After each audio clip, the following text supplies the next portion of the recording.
are your thoughts?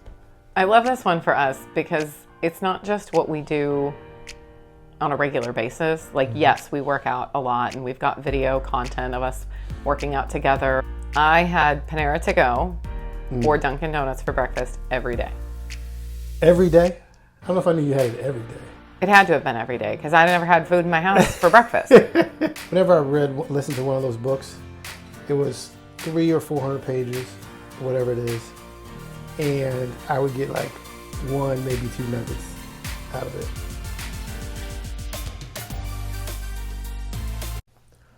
Hello everyone and welcome back to Cheese Curds Coffee. My name is Alan Thompson and I am joined by the beautiful, talented, wonderful wife of mine, Katie Thompson, star of the show. Hello. I I'm love doing that. great today. You're doing great. You already beat me to it. How are you doing? I know, I cheated. Today's episode, 6 habits that make everything else easier. 6 habits that Katie and I rely on to make all the magic happen in our relationship, in our life, all the things. But before we get to that, a couple things we got to go over first, right? So we're on our path to 100 subscribers. It's not the end, it's only the beginning. But path to 100 subscribers. So welcome to the channel if you're new here. Welcome back to our subscribers if you're returning today. Thank you so much for watching and listening and doing all the things. Hit that subscribe button, become a regular listener, and we can learn some things together. Did I miss anything?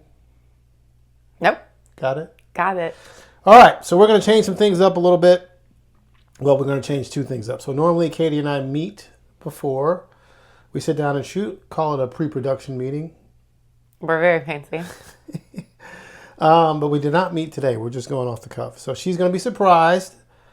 Before we get into the 6 habits that make everything else easier and why these 6 habits are so important, I want to spend a little time for you all to get to know Katie and I as people. So we're going to go through a quick this or that, top of your head.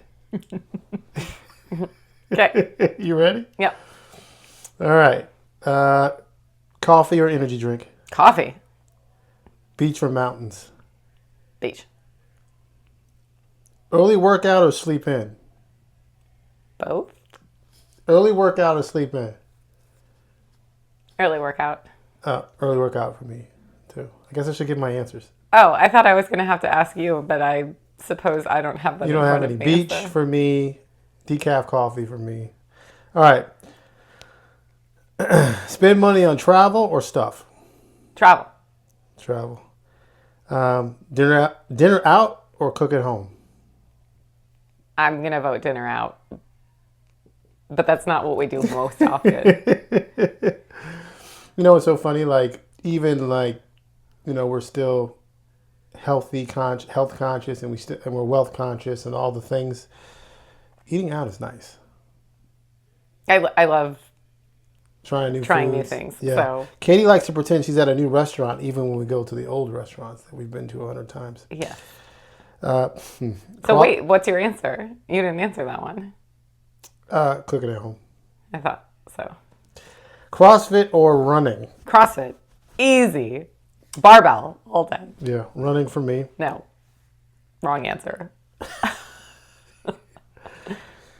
Plan everything or wing it? Wing it. Plan everything.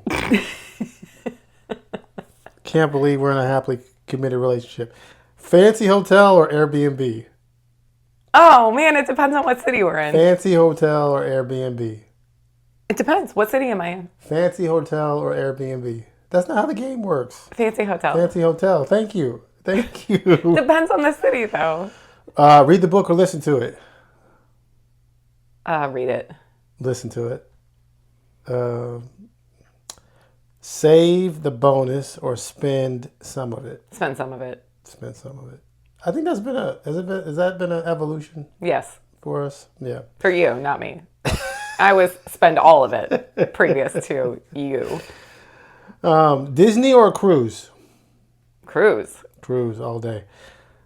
We live at Disney. We get to go there all the time. I know. Morning person or night owl? Current life morning person. Past life night owl. Yeah, same way. Big party or small group? Big party. Stay at home. It's not one of the choices. That's not a choice. Routine vacation spot or somewhere new? Why don't you answer first? You know what my answer is going to be. Our listeners don't if they're trying to get to know us. What's your routine vacation spot or somewhere new? Somewhere new. Yeah, routine vacation spot. Let's go to the same spot that we know we're going to get the exact same experience. Compete or just have fun? Compete. We are so opposite on all of these. We're so opposite on all these. You recognize that, right? Yes. Take the picture or live in the moment? Both. You got to pick one. That's how the game works. Live in the moment. Live in the moment. I don't like taking pictures. I like to have the picture so I can I'm with remember you. the I'm moment. with you. 5-star restaurant or frozen yogurt? Frozen yogurt. 5-star restaurant for me. Work from home or coffee shop? Coffee shop. Oh, you agree. Dream house or more freedom? More freedom. I agree with you. Katie picks dinner or Alan picks dinner? Obviously, Katie picks dinner. Obviously. All right. So, yeah, that was fun. Yeah. We are opposite a lot. Yeah. Yeah. That's probably why we work so well together.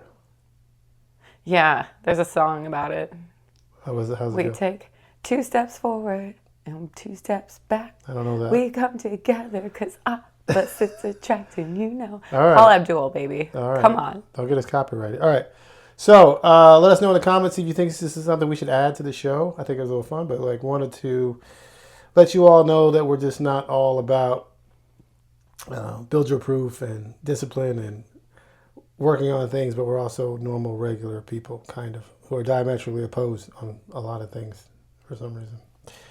Okay, so let's talk about habits.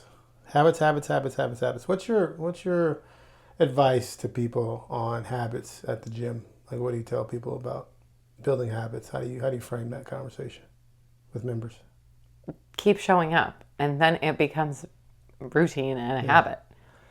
I love that. The first few times it's going to feel hard and it will feel uncomfortable, and you might have to force yourself to go. And then before you know it, your car is driving itself to the gym, and you're like, wait a minute, I thought I was going to go to happy hour. Nope, I'm going to go to gym.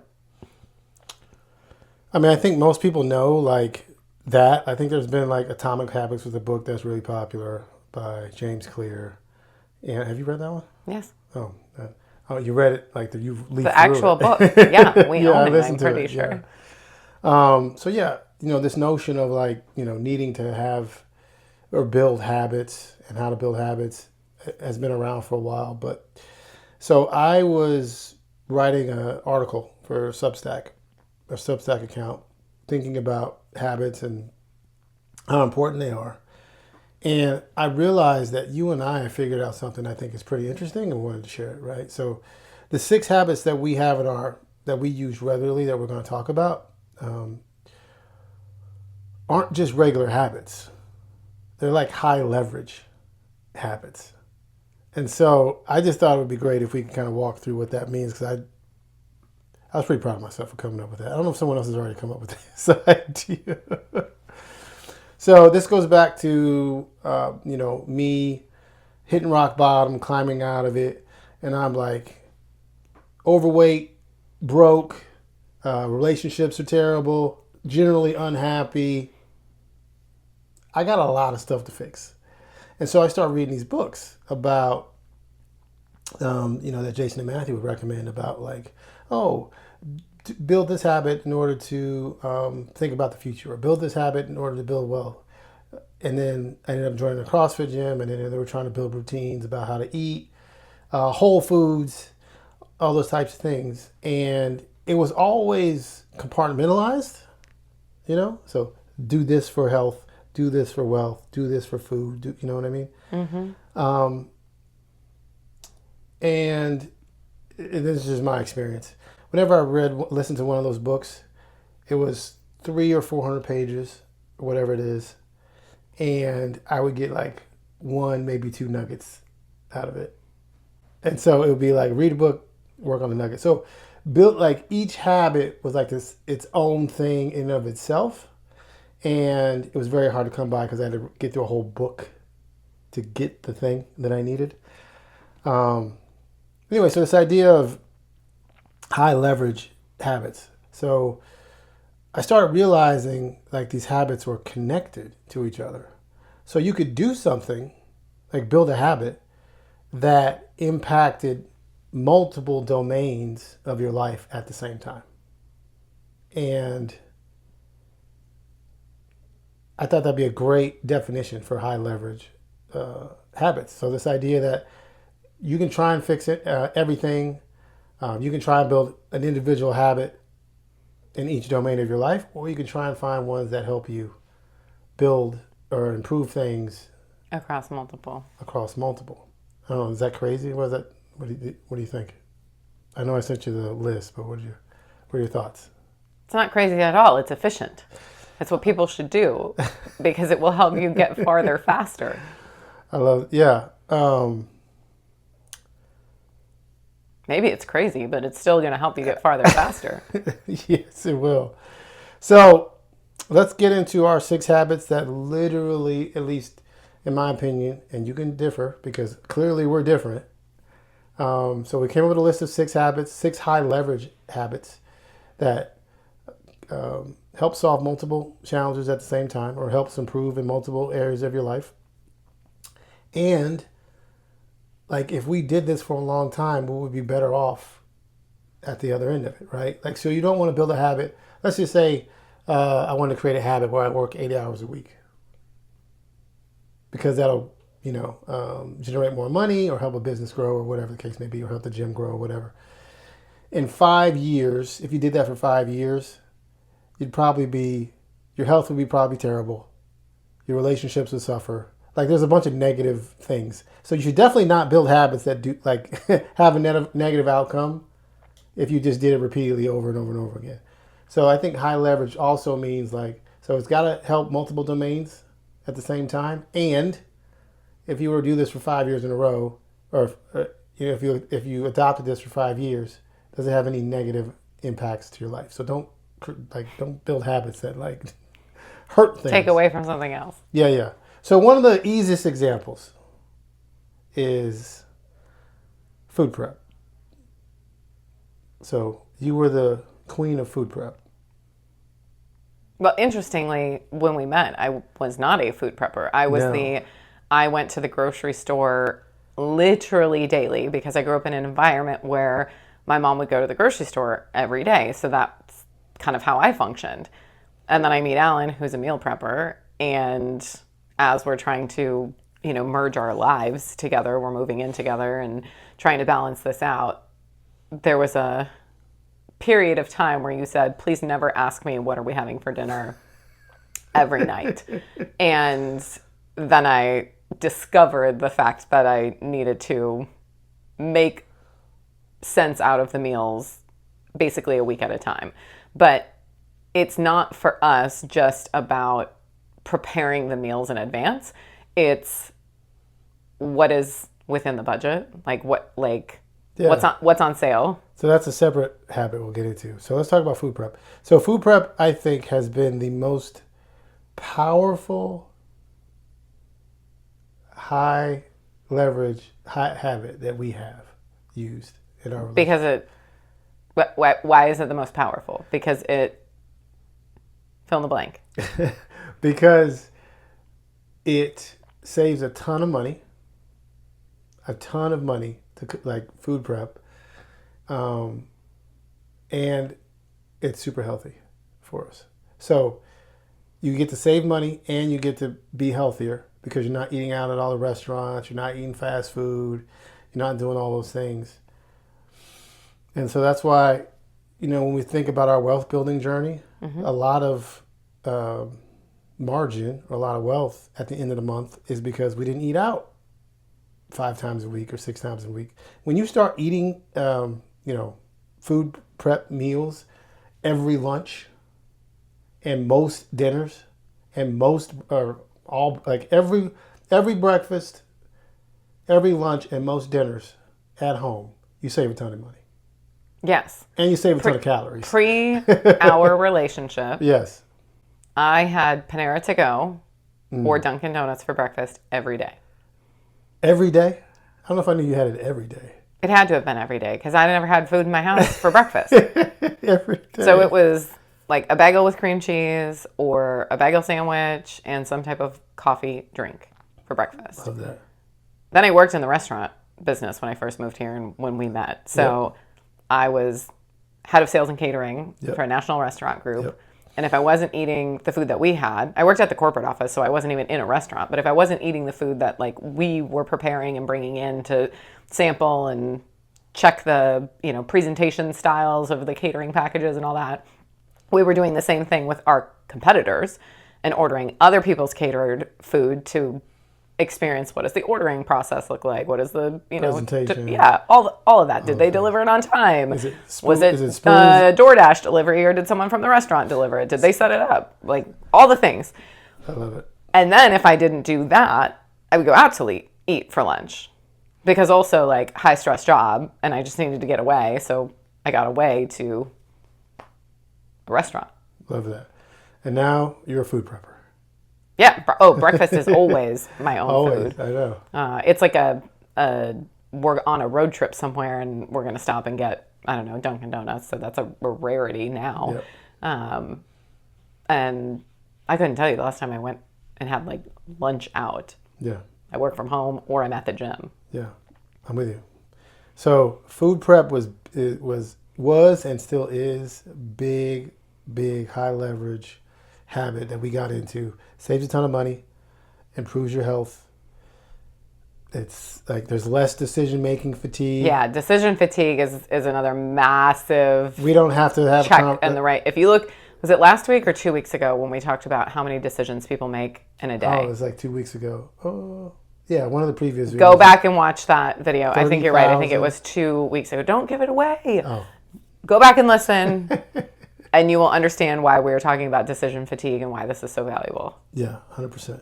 Okay, so that's high leverage habit number 1, food prep. Number 2 on our list, I will go with the goals. Annual goals, monthly check-ins.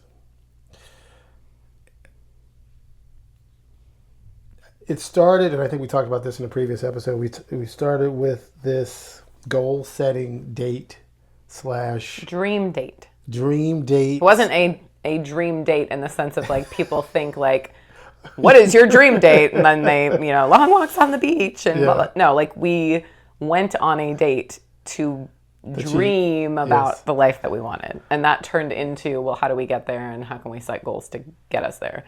But the initial was a dream date. Yes. So now every year we do so the first time we did it was not New Year's.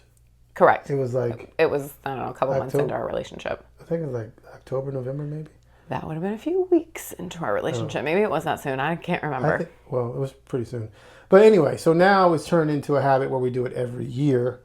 Around New Year's, we will pack up the laptops, head over to coffee shop, Starbucks, and plan the year. And so Katie breaks out the spreadsheet, the budget, and we spend all the money.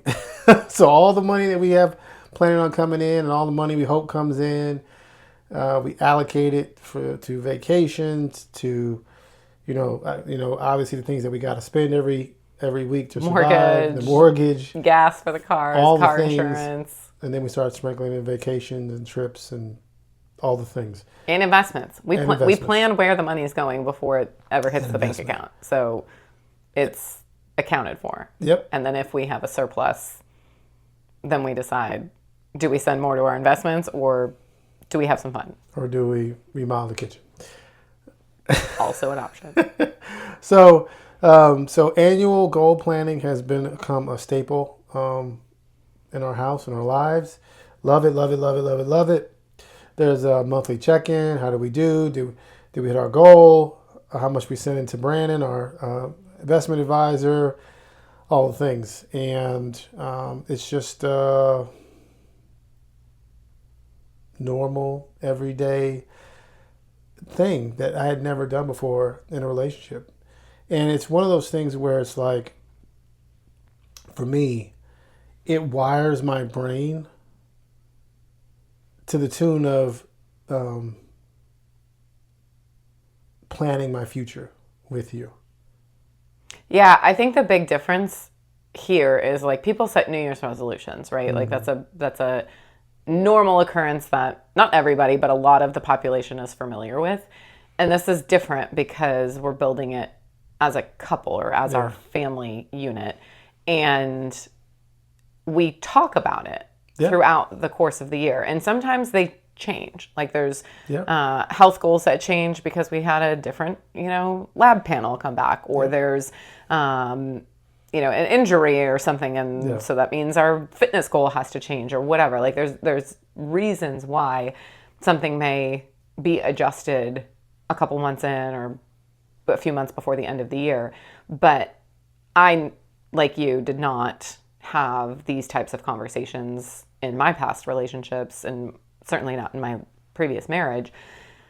And I think the reason that we continue to have so much success is that it is done together.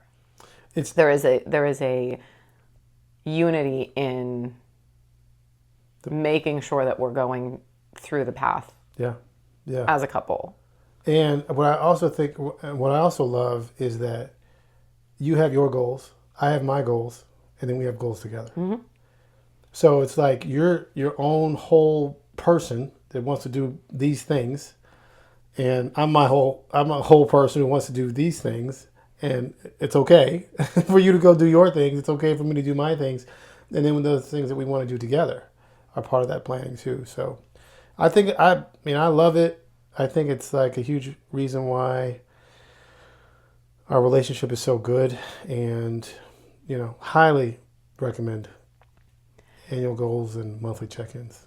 The other thing that I find so fascinating specific to this is we break down our goals into a financial goal or things for our business and personal finances all get lumped into financial. Yep. And then we have mind, body, spirit. Mm-hmm. And we watch a lot of podcast content of couples that struggle with money conversations. Yeah.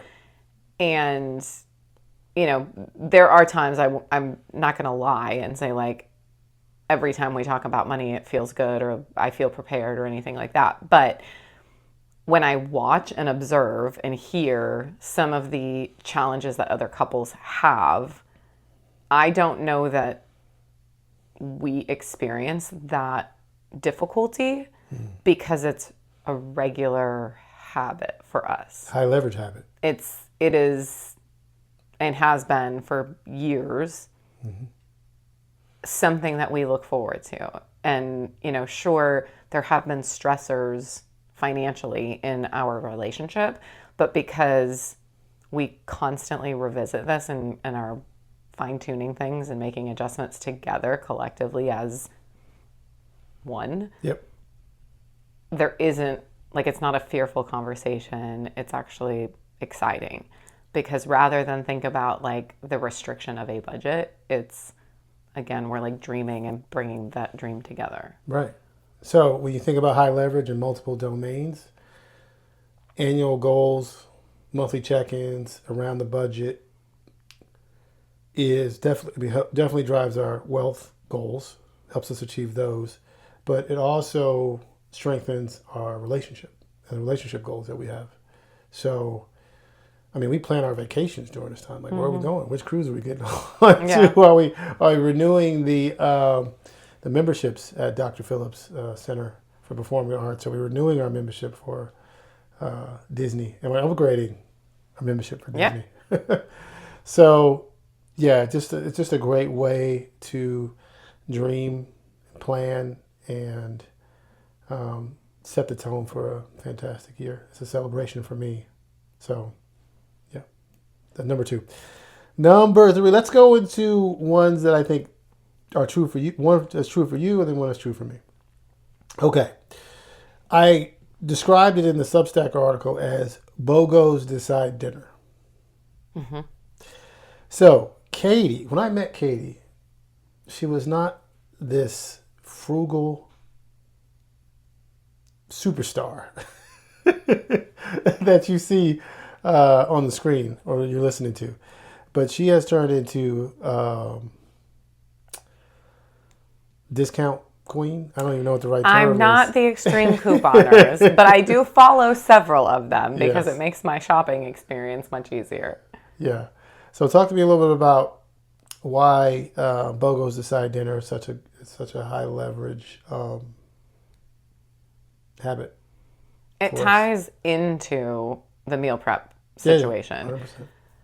But it gives me a plan. So when we talk about decision fatigue, right? If you think about the entire grocery store of all of the things, or for me, I love to cook and I grew up in a family that loved to cook and eat. Yep. So there is a massive number of recipes that I could make. And if I had to try and figure out on a weekly basis, like of all the choices, we probably wouldn't make any choices. And then I wouldn't go to the grocery store and I would, every night be like, well, what am I hungry for? Okay, I'm going to go get those things. Because that's what you did before. Yeah, this allows me to figure out what's on sale, figure out what's on BOGO. So we live in Florida. There's a grocery store here that weekly does a buy one, get one free, promotion. So I deliberately choose our healthy meals and sometimes unhealthy treats Frozen based yogurt. on what is on BOGO. Yep. Man, if Yasso bars are on BOGO, you better believe there's going to be a whole bunch of boxes of them in our freezer. I love it. For those of you that love a delicious treat, it's frozen yogurt on a stick, but it has high protein and it is like chef's kiss and super great macros actually to fit into your whatever lifestyle you're trying to accommodate. Yep. But they're expensive, Right. so I buy them when they're on BOGO. I love it. Stockpile. And then your example of what do you do? Okay, so I'm a big advocate of listening to audiobooks and or podcasts when I'm working out. Big. So I have this whole thing around it, right? So I'm going to nerd out on it a little bit. So anytime zone 2 cardio is fantastic for your cardiovascular health. If you're building your engine, you really just want to have only a couple of hard days of running, and the vast majority of your miles are in zone 2. So I'm a zone 2 fanatic. I'm doing 6 to 8 miles, and probably depending on the week, 5 to 6 of those sessions. So in a given week, I might do 40 miles of running. And when it's cold out, I'm on the rower and doing all things. So I spend a lot of time doing some zone 2 training. And whenever I'm in zone 2, or if I'm doing my bodybuilding thing and I'm in lifting weights, I'm in zone 2. Don't come at me because I should be going harder or whatever. But that's what I do. So I'm typically in zone 2 for those two activities, and I'm listening to audiobooks the whole time. And it harkens back to I'm digging out of my rock bottom period. I had a question on how to get better. And one of my mentors said, hey, read this book or listen to this book. And at the time, I didn't have a car. So I was walking back and forth to work. Or I got a bike. I was biking back and forth to work. And on those walks and on those bike rides, I'm listening to audiobooks. And I'm just getting smarter about I don't know how many topics. Anytime I have a question about how the world works, or I want to get smarter at something, or I need to learn I need to improve my emotional intelligence, I need to get better with my financial literacy, I need to figure out how we're going to do marketing at the company, whatever it is, product development and innovation. I'm listening to Audible books. I'm listening to podcasts now. A little bit less Audible books these days, but it is the simplest way to build your personal library and get healthy at the same time. So personal finance books, I probably listen to dozens of them at this point. Yeah, just one of those habits that has paid so much back to me. I would recommend it to every single person that I could speak to. Like, work out, listen to an audible book, work out, listen to a podcast, learn something that's going to help you move in the direction of your goals. Phenomenal. High leverage habit. You got to spend the hour working out anyway. You can also learn something at the same time. So I know a lot of people do it. I hope you all do it. If you don't do it, you start doing it because it's awesome. Okay, so we're at 4 of the 6. This next one I think is going. Yeah, this next one I think is really interesting, and I would love your take on it. And it's we decided consciously to make fitness our hobby. That, in my estimation, is a really high leverage habit. And here's why. You should be working on your health anyway. We got one body. We got to take care of it. We got to move. We got to stretch. We got to sweat. We got to do all those things. So obviously it helps you in the domain of keeping us healthy. Yeah, adding more life to your years. More life to your years. I like that. More life to your years. So that's one result of making fitness our hobby, or one domain. A second domain is that it's a relationship builder. So it's one of those things, again, where Katie and I can do it together. One of my favorite things to do is to work out with you. Well, lucky you. We're going to do that a whole bunch tomorrow. I know. But it's like, it's a quality time, spending quality time together, working on our fitness, working on our health, doing the thing. And one thing that while I was thinking about this was, like, some people have other hobbies, which is perfectly okay. But then they have to find time to do the fitness thing. Mm-hmm. And we don't have that. Like, it's super efficient for this to be our hobby because it's helping us with our health. It's helping us spend time together as a couple. Date night under the rig or whatever. Our Friday nights now are at the gym. Yep. We're efficient with our time because we don't have to find time for that and another hobby. And then the last piece is it's helping our wealth goal, right? So we don't spend money on ailments, at least, knock on wood right now. We live really healthy lives. We make fitness a priority. We want to put more life. What was it? More adds life to your years. Add life to our years.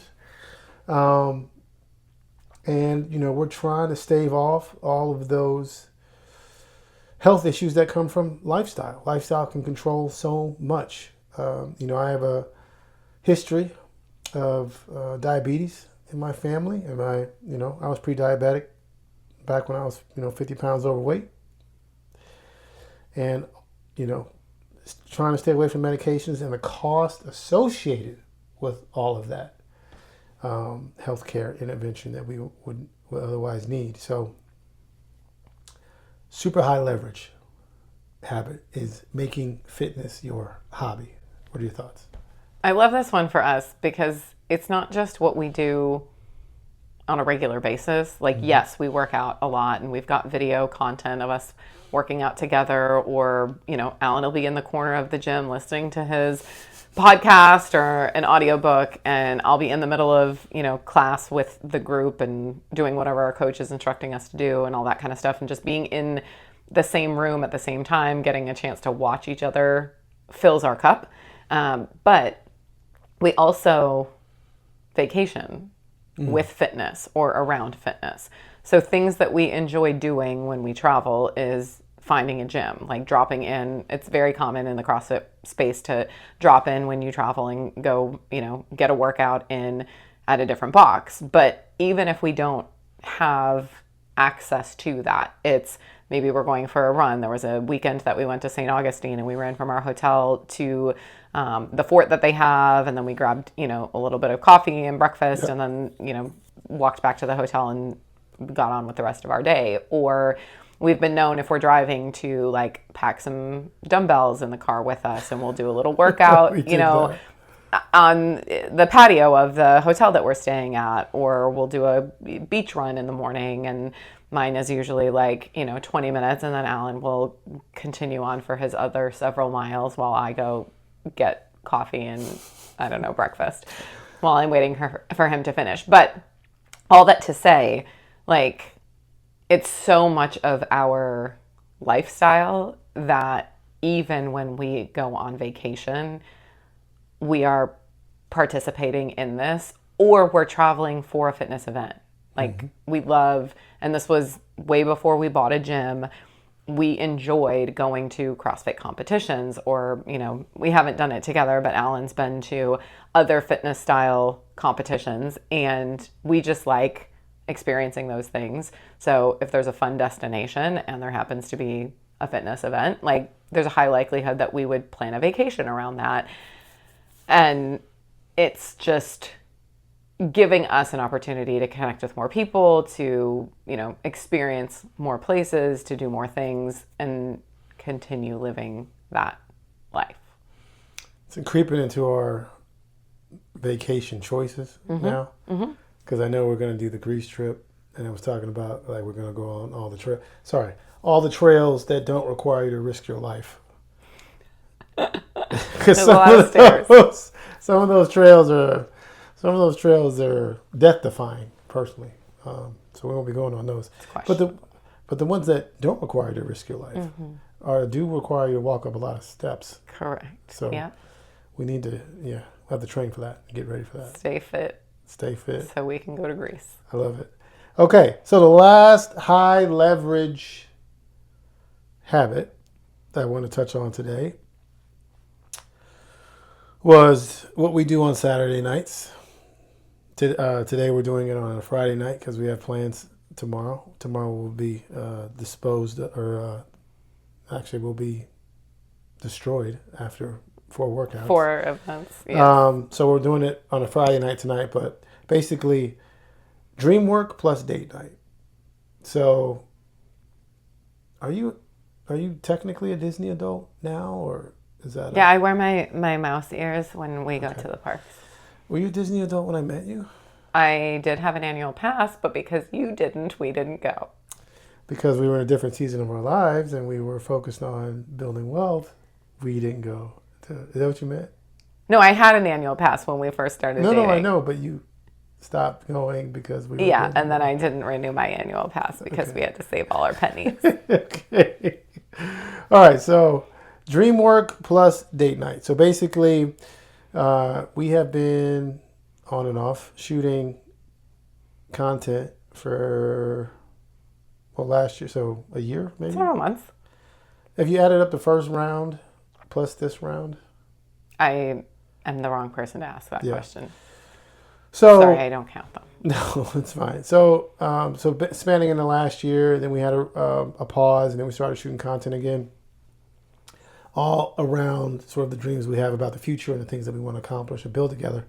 And so we just adopted this habit of shoot the content, do the thing, and go out for date night. And date night typically means we're heading to Disney with mouse ears and dinner.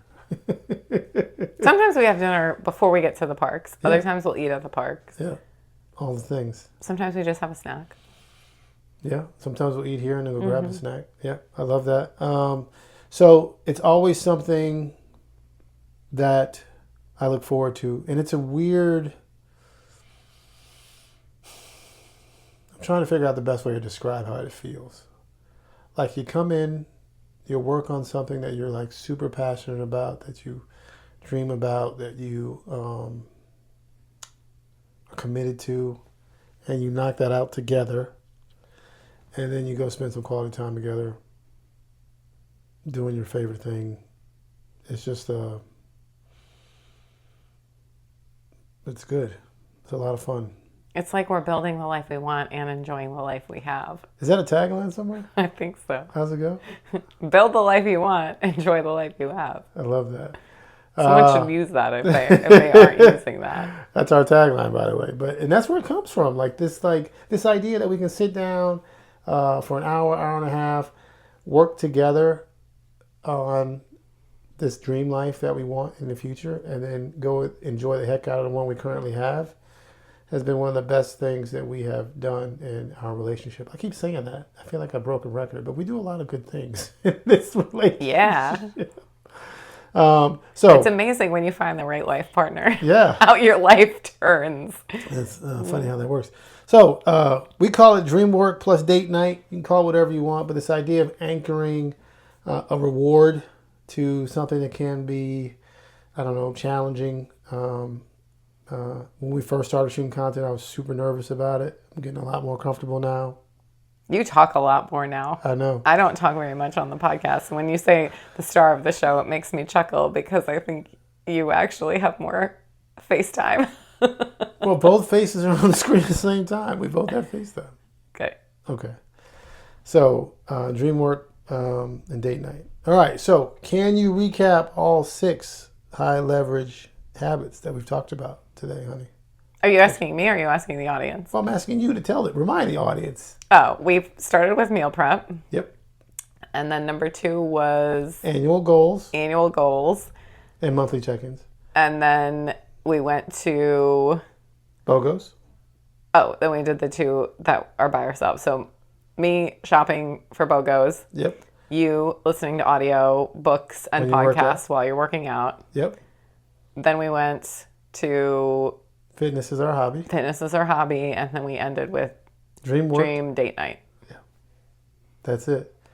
6 high leverage habits that make us smile just thinking about it and talking about it. Number 1, that brings a ton of joy to our relationship, has helped us get healthy, has helped us get wealthy, has helped us even in our careers to some extent, and just adds to our happy life.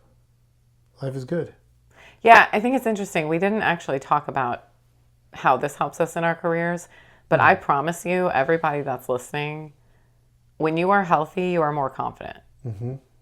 When you are active and working out and you are convincing yourself that you can do hard things over and over and over in the gym, it translates into your job. Yep. And when you are happy at home, now that could be that you're single and you're listening to this and you're like, wow, this was a lot of like life partner and life dreams and all that. Like, you can still allocate time for yourself and do the hour of dreaming and making sure that you're on pace towards those goals, and then go do whatever it is that you like to do to celebrate. So this is relevant and applicable no matter where you are in life, whether you're with a life partner or you're, venturing out on that journey and you haven't found your life partner yet. But when you are happy at home, it translates into a much happier, productive, able to move forward, advancement opportunity environment at work as well. Like, hands down. Speak on it. When you're building wealth and you got some savings in the bank, less stress from the job. Oh, yeah. When you're building wealth and you get to a point where you're okay if this job goes away for X amount of months because you have an emergency fund, less stress on the job. You can start to think about making career moves because you don't have to worry about making sure a paycheck is coming in every 2 weeks. So that wealth lever is big too. And just eating at home can start giving you the margin to start doing those things. And less stress at work is a good thing. Less stress in general is a good thing. So, all right, honey. Do you want to let everyone know where they can follow us, find us? If you've made it this far, thank you so much for listening all the way to the end. Thank you. If you have not yet subscribed to our channel, shame on you. I can't believe you haven't. We told you at the beginning, but we forgive you. just go click the subscribe button now. Love it. Click the bell if you're watching this on YouTube so that you can be notified every time that we post new content. If you are looking for us on Instagram, our Instagram is @BuildYourProof. We are on Substack and basically anywhere you get your podcasts at Cheese Curds, or not at Cheese Curds. We are Cheese Curds and Coffee. Well done. Well done. We will see you next time. Thanks.